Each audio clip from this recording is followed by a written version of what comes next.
No me estaban escuchando. Decía yo que dichoso se encuentre conmigo acá en esta disertación sobre la protección constitucional del proceso penal más allá de la noción de debido proceso. Clase de disertación esta que está dirigida a mis alumnos de la Universidad Central de Venezuela en la asignatura Derecho Procesal Penal y al público en general. Estoy transmitiendo esto en noviembre de 2021. Clases estas que la pueden encontrar en mi canal YouTube, Ángel Serpa Ponte, si desean suscribirse o vincularse al mismo. Bueno, culminando entonces en la sesión anterior, digamos la interpretación de ese artículo 24 de la Constitución, que no forma parte de la noción de debido proceso, que está en el artículo 49 de la Constitución de la República Bolivariana de Venezuela, pero en el entendido que yo lo que pretendo abordar es el llamado debido proceso extensivo, es decir, normas distintas al artículo 49 de nuestra Constitución que tienen una relevancia con respecto al proceso. Seguiríamos o trataríamos de culminar ahora mismo en el abordaje de esas normas distintos al artículo 49. Pero yo les quiero significar lo siguiente. El hecho que estamos hablando de garantías constitucionales que regulen el proceso penal no es solamente para que ustedes entiendan que la invocación de estas garantías o de estos derechos que se encuentran ubicadas, que se encuentran reguladas en la propia Constitución, es para que sean invocadas solamente a través de procedimientos constitucionales. Es decir, entender que solamente el debido proceso, propio o extensivo, puede ser invocado a través de la acción de amparo, por ejemplo, o por la llamada solicitud de revisión constitucional, ¿ok? O por el abocamiento ante la sala constitucional. Pues no, es perfectamente posible que los recursos, que los medios ordinarios que establece nuestro ordenamiento procesal penal, por ejemplo, recursos de apelación, recursos de revisión, recursos de casación, recursos de revocación, excepciones, solicitudes de nulidad, el sustento de dichos recursos o de dichos medios sea precisamente un derecho o una garantía constitucional. Es decir, no solamente entender que los recursos procesales abordan, enaltecen, argumentan derechos o garantías de origen legal, sino que es perfectamente posible que los recursos o medios procesales ordinarios puedan invocar derechos o garantías constitucionales. Es decir, no entender que los derechos y garantías constitucionales solo pudieran ser invocados a través de procedimientos constitucionales. Bueno, aclarado lo anterior, entonces, bueno, vamos a seguir abordando algunas otras normas de la Constitución que están vinculados al proceso y que no solamente, y que no son las que están presentes en el artículo 49 de nuestra Constitución, aquel que regula el debido proceso. Por ejemplo, ya va, que aquí hubo un problemita acá. Déjeme ubicarme en contexto. 2 segundos, por favor. 2 segundos, por favor, que aquí se me traspapeló eso es. Ya va. 2 segundos, por favor. A ver si logro ubicarme en donde quiero. Que sería el abordaje de ese específico. 2 segundos, por favor. Ya va. Un momento. Aquí me perdí un tanto en el asunto. ¿Okay?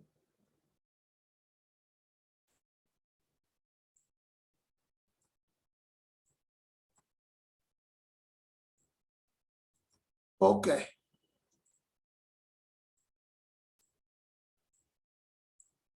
Aquí ya esto lo hemos abordado, las llamadas variables el indubio pro reo en el artículo 24.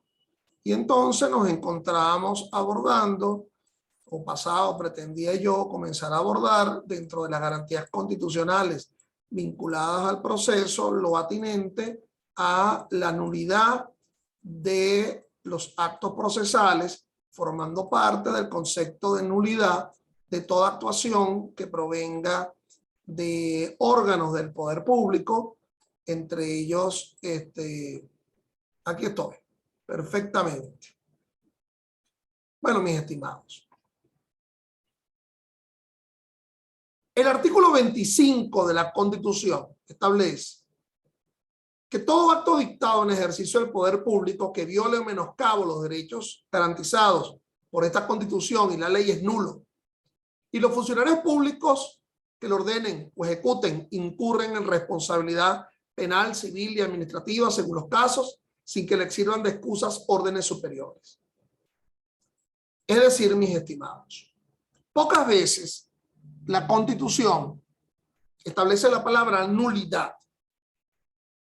Y la nulidad aquí se aborda como el efecto frente a una causa. Puede haber nulidad de contratos, puede haber nulidad de actos jurídicos, pero puede haber la nulidad de los actos procesales, que es lo que fundamentalmente estamos aquí confiriendo. Entonces, frente al proceso penal, ese artículo 25 de la Constitución es el que permite de alguna forma sustentar el sistema de nulidades. En el Código Orgánico Procesal Penal, las nulidades están descritas a partir del artículo 174. Ya verán conmigo, Dios mediante, que conforme al 179 se habla que se anulan actos de persecución y actos decisorios. A ver, ¿quién asume la persecución penal? Bueno, el Ministerio Público como titular de la acción penal a través de sus actuaciones, pero obviamente también los órganos jurisdiccionales a través de sus decisiones. Por lo tanto, si el 25 de la Constitución establece que funcionarios del poder público, como por ejemplo el Ministerio Público o los órganos judiciales que pertenecen al Poder Judicial, con sus actuaciones vulneren pautas establecidas en la propia Constitución, como por ejemplo, por decir uno, el más elemental, el principio de legalidad. Los actos procesales tienen que ser realizados conforme a pauta de ley, porque el no hacerlo está violentando una garantía constitucional que sería el principio de legalidad adjetiva. Si un fiscal del Ministerio Público estaría imputando a alguien por un hecho que no configura un delito, no estaría violando el principio de legalidad adjetiva, sino estaría violando el principio de legalidad sustantiva, que está descrita en nuestra Constitución en el artículo 49, numeral 6, dentro del debido proceso propio.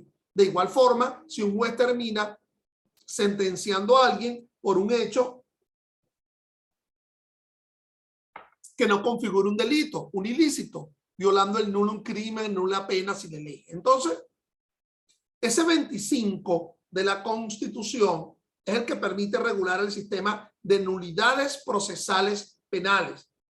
Cuando lo vean conmigo, verán que ese 25 de la Constitución es el que permite afirmar, por ejemplo, que a través de un recurso se puede anular un acto decisorio, pero también hay actos procesales contra el cual se puede intentar ante un juez un escrito, una solicitud de nulidad, pero también existen planteamientos de nulidad en pleno desarrollo de la audiencia. Es decir, pretender que se anulen decisiones que han sido verbalizadas de boquita, pero que todavía no ha podido dar tiempo siquiera que se plasme en un acta y mucho menos que se plasme en un auto. Pero ya ese pronunciamiento emitido se puede solicitar la nulidad. Tanto es así que en la reciente reforma del COP en la reforma de septiembre de 2021, pues se establece en su artículo 175 que serán nulos los actos procesales que violenten la propia Constitución.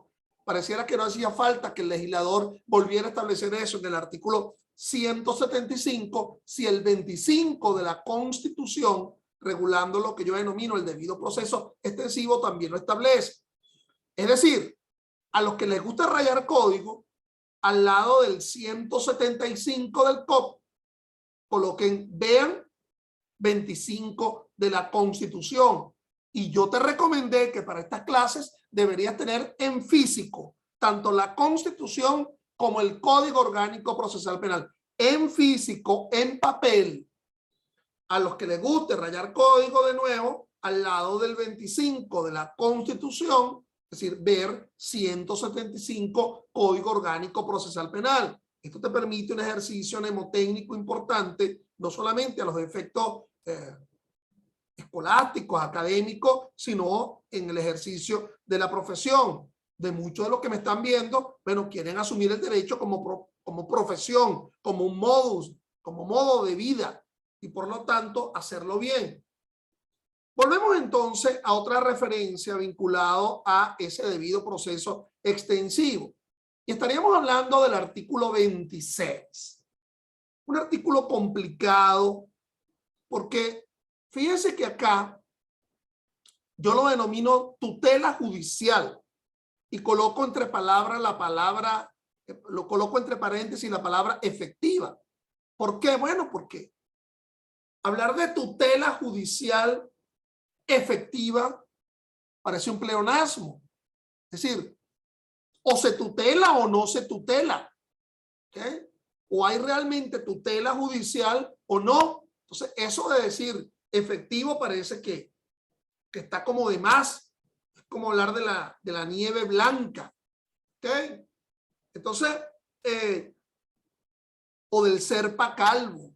Está como de más, pues. Entonces, bueno, tutela judicial, pero hay otra gente que denomina a ese artículo 26 acceso a la justicia. Es decir, que lo que estaría regulando el artículo 26, más que un problema de tutela, es un problema de acceso. Y los dos pareciera que tendremos razón o que tendríamos razón frente al objeto a ser regulado en ese artículo 26 de nuestra Constitución. Vamos a leer. Toda persona tiene derecho de acceso a los órganos de administración de justicia para hacer valer sus derechos e intereses, incluso los colectivos o difusos, a la tutela efectiva de los mismos y a obtener con prontitud la decisión correspondiente. Entonces, fíjate en el encabezado o en el encabezamiento de dicho artículo 26, lo que se plasma frente a la llamada tutela. Acceso a la administración de justicia para hacer valer derechos e intereses. Es decir, no solamente me sirve accesar, ingresar, sino que yo quiero respuesta. No solamente permitirme el que yo exponga una pretensión procesal, sino que yo quiero una respuesta decisoria frente a esa pretensión. Total, si el sistema acusatorio se verifica en la idea de dos partes que se enfrentan para buscar la respuesta de un tercero decisor que no es parte, es inherente a la tutela la respuesta frente a pretensiones. Pero fíjense que la norma también dice lo siguiente. ¿Para qué yo le toco la puerta tum, tum, tum a un órgano de administración de justicia? Bueno, la respuesta está allí. Para hacer valer derechos e intereses, incluso los colectivos o difusos, a la tutela efectiva de los mismos y obtener con prontitud la decisión correspondiente. Es decir, mis estimados, que yo tum, tum, tum, le toco la puerta al órgano jurisdiccional, uno, para que me reconozca un derecho que me ha sido desconocido. De alguna forma, yo tengo un derecho, pero en una relación jurídica, con respecto a otro, recuerden lo que habíamos hablado inicialmente, lo que denominábamos la alteridad del derecho. Todo aquel que tiene un derecho es porque en línea recta se está topando con alguien que tiene una obligación o deber. Mi derecho no es tanto hasta que mi alter dentro de esa relación jurídica, bueno, me lo reconozca, y aquí yo acudo a un órgano jurisdiccional para que se me reconozca un derecho desconocido. Pero fíjate que la norma también habla de intereses. A lo mejor desde atrás, en background, yo no tengo ese derecho. Bueno, ¿de dónde surgen los derechos? Hay derechos que son consustanciales al propio ser. Por ser persona, tengo el derecho a la vida, a la propiedad, a la libertad, a que se me considere presunto inocente. Pero hay derechos que surgen también del negocio jurídico, el contrato como fuente del derecho. Pero también hay derechos que surgen por una positivización, por una ley. Por ejemplo, el derecho de estar representado en una asamblea de accionistas, si soy el socio mayoritario, por ejemplo. El derecho a disponer en una cantidad superlativa de votos, si soy socio mayoritario, en las decisiones que se realicen en una asamblea de accionistas. Entonces, bueno, surge de la ley, ¿verdad? Yo creo que el artículo es el 280 del Código de Comercio, pero también ese Código de Comercio establece y dice, salvo que las partes no hayan decidido otra cosa en el contrato societario. Y entonces, a pesar de tener una minoría, a lo mejor alguien puede tener una acción preferida o una acción preferente, porque así se estableció. Vaya usted a saber las razones, porque este es el que sabe el know-how y el otro es el que trae el capital. Las razones específicas que estén dentro de ese contrato de asociación para vincularnos a unos con otros. Entonces, de allí surgirá el derecho, pero hay gente, hay justiciables que le tocan la puerta, que ingresan, que pretenden un acceso al sistema de justicia, que lo que tienen simplemente es un interés y pretenden que el órgano jurisdiccional le transforme el interés en derecho, como una especie de alquimia, ¿ok? Como convertir a esta taza de cerámica en oro, como convertir el agua en vino. Y no voy a cometer herejías en contra de nuestro Señor, que recuerden que en la boda de Caná fue cuando pudo realizar eso, ¿ok? Entonces, es decir, transformar un interés en un derecho. Soy hijo de mi padre. Independientemente de que él lo haya establecido en una voluntad sucesoria, en un testamento, yo tengo el derecho a la legítima de los bienes que Dios le dé mucha vida a mi padre, vaya a causar en un momento determinado. Pero mi abuelo nunca reconoció a mi padre y yo tengo el interés a que se me reconozca como nieto de mi abuelo. Entonces le toco la puerta al órgano jurisdiccional para que a través de una sentencia mero declarativa de filiación constitutiva de Estado me transforme mi interés en un derecho. Entonces, de las dos formas, uno puede acceder a un órgano jurisdiccional para que se me reconozca un derecho o para que se me transforme un interés en derecho. Es lo que yo denomino, mis estimados, y parecerá un juego de palabras, lea mis labios, la doble dualidad de la tutela judicial efectiva del artículo 26. Doble dualidad. Dirán mucho, bueno, eso de doble dualidad es como llover sobre mojado. Doblemente dos, sí, doblemente. Y ya veremos el por qué. Pero saliéndonos del encabezado, del encabezamiento del artículo 26 de la Constitución, su aparte, como lo ven en la lámina, establece también la adjetivización de esa tutela judicial. Es decir, cómo debe ser esa tutela, de qué forma se caracteriza esa tutela esencial. Y entonces dice, el Estado garantizará una justicia gratuita, accesible, imparcial, idónea, transparente, autónoma, independiente, responsable, equitativa y expedita, sin dilaciones indebidas, sin formalismos o reposiciones inútiles. Vamos a quedarnos en la lámina y vamos a hacer precisiones en varias cosas. Uno, dice sin dilaciones indebidas. Por lo tanto, la propia Constitución establece que pudiera haber dilaciones que son de carácter debidas, es decir, dilaciones procesales que se justifican. La que contraría son las dilaciones indebidas, que no tengan una razón de ser. Por otro lado, habla de que se hable de que sea sin formalismo, no significa que vamos a echar al cesto de la basura las formas procesales. Los actos procesales han de cumplir con las formas que establezca la ley. Por algo se habla de un principio de legalidad adjetiva, es que cuando se realiza el acto procesal debe ser exactamente igual, así como dos manos que provienen de un mismo cuerpo, con la forma que se describe en la ley. Las formas no son formas rituales, es decir, oye, este tipo si es formalista.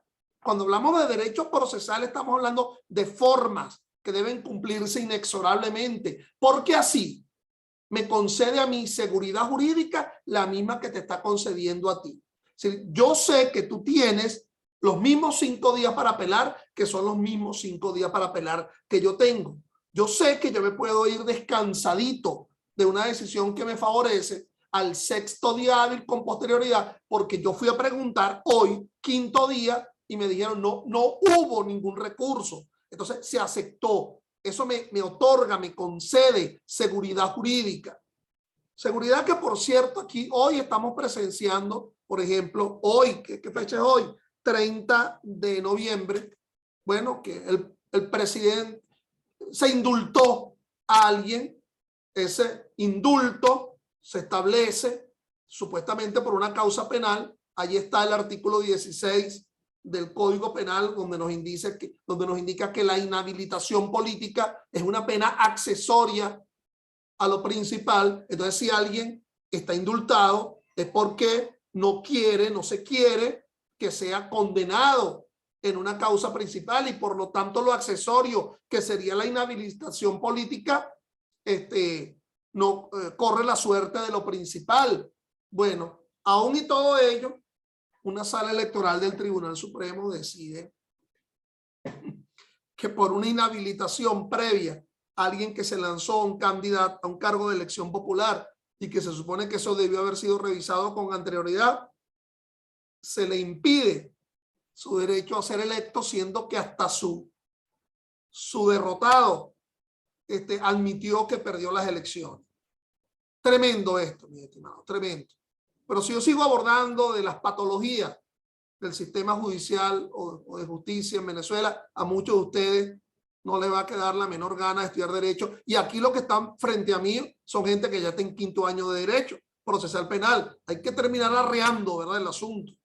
Y además, el estudio del derecho es precisamente un aliciente para que a la vuelta de la esquina podamos cambiar este estado de cosas y volver a un real sistema de derecho y de justicia en Venezuela. Pero volvamos a lo nuestro.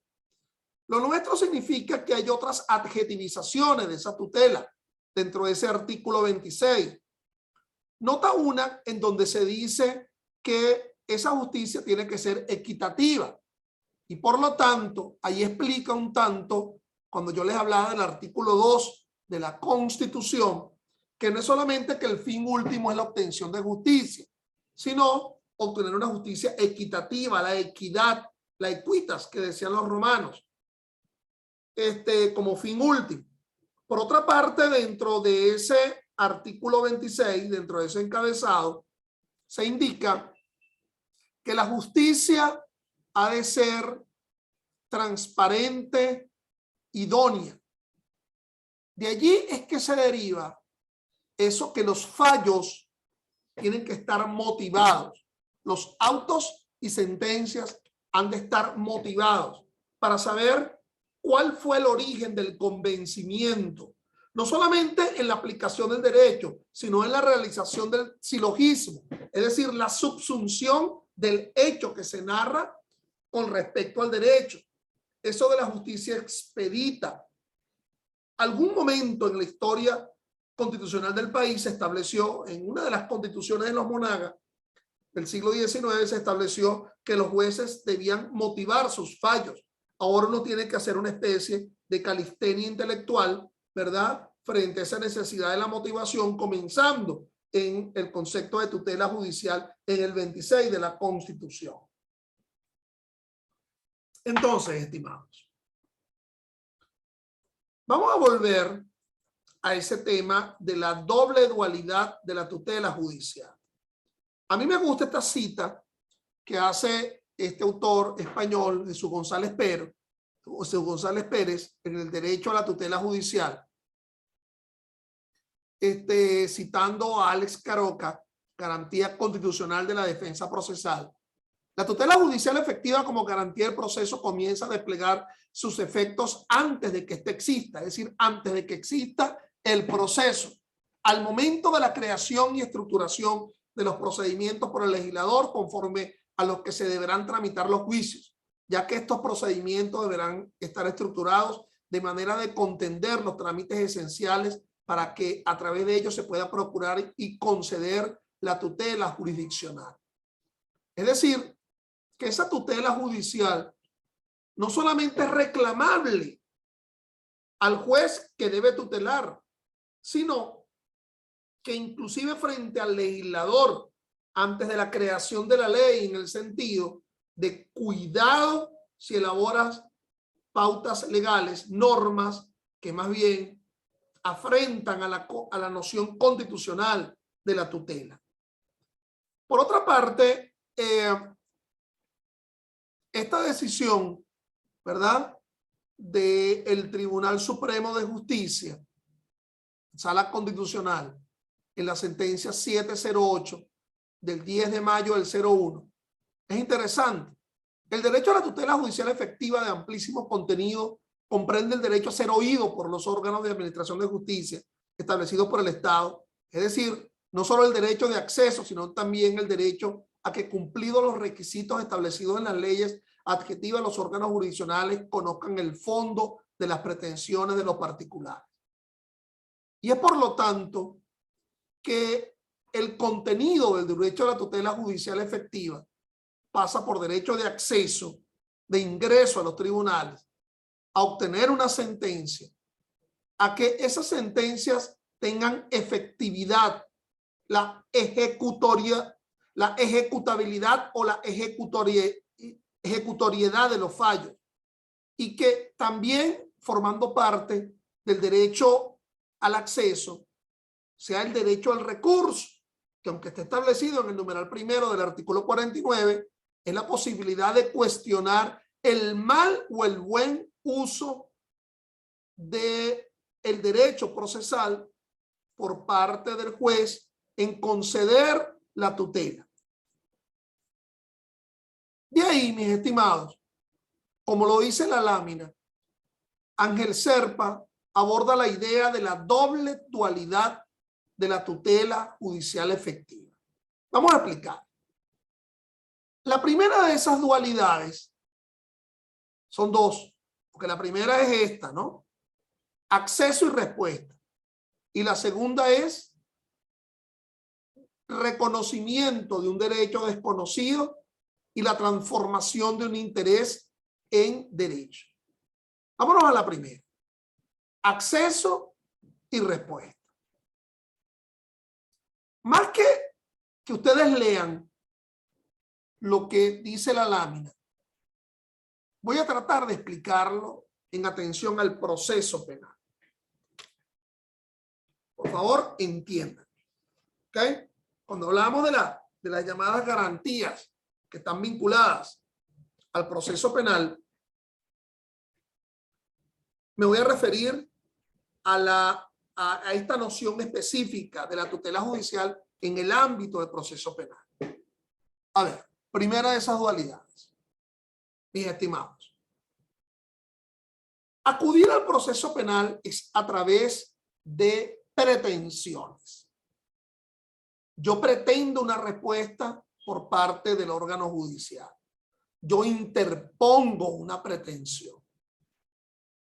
Pueden ser muchas las pretensiones. La imputación es una pretensión. Yo pretendo que el juez me desconozca mi titularidad a imputarle a alguien un delito.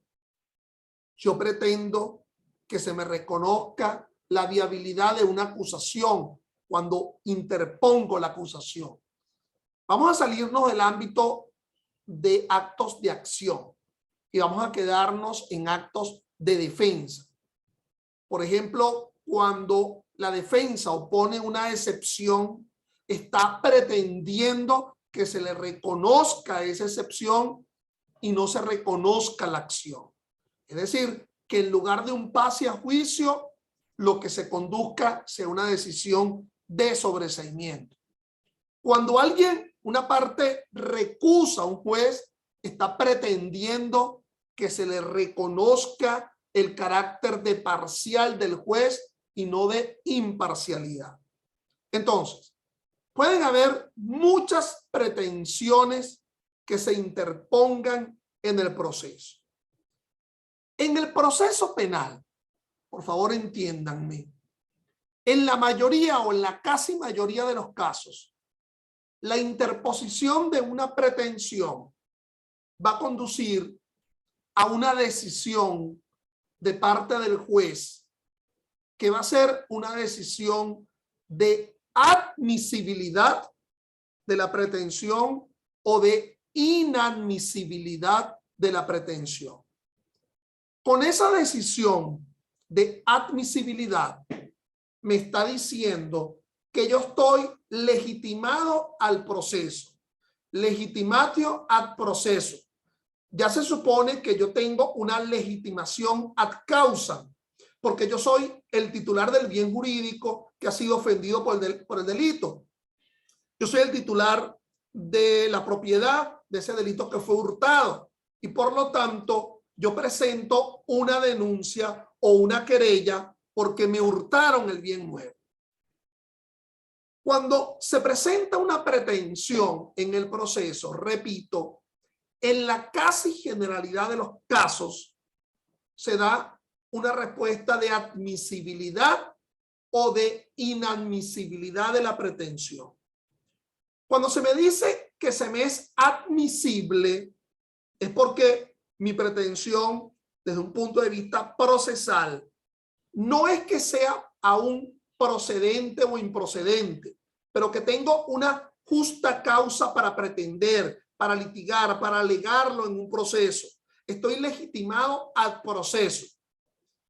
En la casi generalidad de los casos en el proceso penal venezolano, cuando alguien interpone una pretensión y se la declara admisible, es una admisibilidad al trámite. ¿A qué trámite? A la fijación de una audiencia. En el 90% de los casos en el proceso penal venezolano que alguien opone una pretensión, interpone una pretensión y se le declara admisible, es una admisibilidad al trámite, pero una admisibilidad también para la fijación de una audiencia, porque en ese nivel tan elevado el asunto sobre si es procedente o improcedente se va a resolver es en una audiencia. Audieta alteram par, reafirmando lo que establece la Constitución, el principio de audiencia en el artículo 49.3 de la propia Constitución. Profesor, y si la respuesta no es de admisibilidad, sino de inadmisibilidad, generalmente en el proceso penal venezolano, cuando se habla de inadmisibilidad, se habla de desestimación. Desestimación. ¿Okay? No confundir con la palabra desistimiento, sino desestimación. En la casi generalidad hay una relación sinonímica entre inadmisibilidad y desestimación de la pretensión. Esa decisión previa de inadmisibilidad, ya verás que de previa nada, que ya es definitiva porque no existe un mañana. Si fue inadmisible es porque yo no voy a esperar una futura decisión de procedencia o de improcedencia o de fijación de una audiencia. Contra esas decisiones de inadmisibilidad, si causan un gravamen irreparable, se puede oponer un recurso, como por ejemplo el recurso de apelación. ¿Ok? Frente a las decisiones de admisibilidad, como son decisiones que más bien lo que conducen es a un trámite, son de mero trámite o de mera sustanciación, esas se pueden oponer es a través del recurso de revocación. Pero vamos a seguir con el curso normal del asunto. ¿Admisible a qué? A una audiencia. En esa audiencia, que puede ser de carácter alegatoria o de carácter probatoria, van a surgir dos tipos de decisiones, o de procedencia o de improcedencia de la pretensión. Ya con ello se está cumpliendo con la primera de esas dualidades, de la doble dualidad de la tutela, acceso y respuesta. Yo no solamente me basta una decisión de admisibilidad, sino que yo espero una decisión de procedencia o de improcedencia luego de una audiencia. La segunda de esas dualidades ya la expliqué, que son la de que yo pretendo que un derecho se me reconozca, un derecho desconocido. Por ejemplo, alguien pretende imputar a alguien y al final de esa imputación, en el desarrollo del proceso, se me concede el derecho a la sanción. Es decir, al resultar condenado el que previamente fue imputado y luego fue acusado en el desarrollo de un juicio oral y público, se me reconoce el derecho a la sanción. Pero puede ser que alguien presente solamente un interés. Por ejemplo, la víctima presenta la querella, artículo 273 del Código Orgánico Procesal Penal, para que, admitida la querella, se me conceda el derecho a ser parte. Es decir, solamente ostentaba inicialmente un interés, yo era un sujeto procesal, pero al admitirse la querella, se me concede la condición de parte. Así se puede explicar esa doble dualidad de la tutela judicial efectiva. Gracias por su atención y hasta una próxima sesión. Muchas gracias.